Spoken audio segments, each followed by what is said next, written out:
দর্শক আসসালামু আলাইকুম। আমি এখন দাঁড়িয়ে আছি বাংলাদেশের রাজশাহী বিভাগের নওগাঁ জেলা বালুডাঙ্গা বাস স্ট্যান্ড। এই বালুডাঙ্গা বাস স্ট্যান্ডই হয়ে রইল দেশের প্রতিটা জেলাতে অত্যাধুনিক বা আধুনিক বাস টার্মিনাল হলেও এখানে আজও পর্যন্ত হয়নি। এই দেখতে পাচ্ছেন বালুডাঙ্গা বাস স্ট্যান্ড, নওগাঁ জেলার সবথেকে বড় bus stand Baludanga bus stand. এখান থেকে আপনি নহাটা রাজশাহীর গাড়ি পাবেন, এখান থেকে বগুড়ার গাড়ি পাবেন, সান্তাহার এখান থেকে গাড়ি পাবেন, সাপাহার হয়ে চাঁপাইনবাবগঞ্জ, নজিপুর, পত্নীতলা, মহাদেবপুর,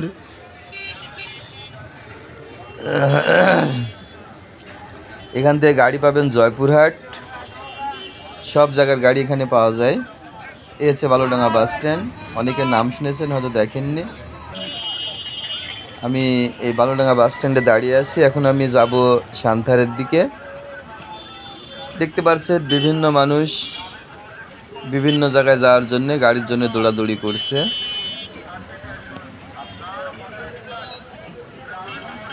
যার যে গন্তব্যস্থান সেখানে পৌঁছানোর জন্যে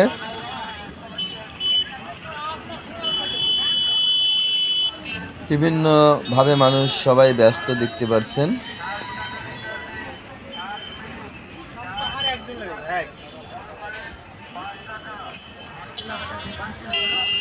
এই দেখতে পাচ্ছেন হাই রোডের উপরে কেমনভাবে বাস ক্রসিং করছে। এসব কারণে অ্যাক্সিডেন্ট হয় বেশিরভাগ। তো বন্ধুরা, যাই হোক, আমি এখন সান্তাহারের দিকে রওনা দেব। আমি একটা সিএনজিতে চেপে বসলাম। এই সিএনজিটা আস্তে আস্তে এখন সান্তাহারের দিকে রওনা দিচ্ছে। দেখতে পাচ্ছেন অনেক গাড়ি এখানে, কারণ টার্মিনাল নেই, বাসগুলো সব রোডের উপরেই থাকে।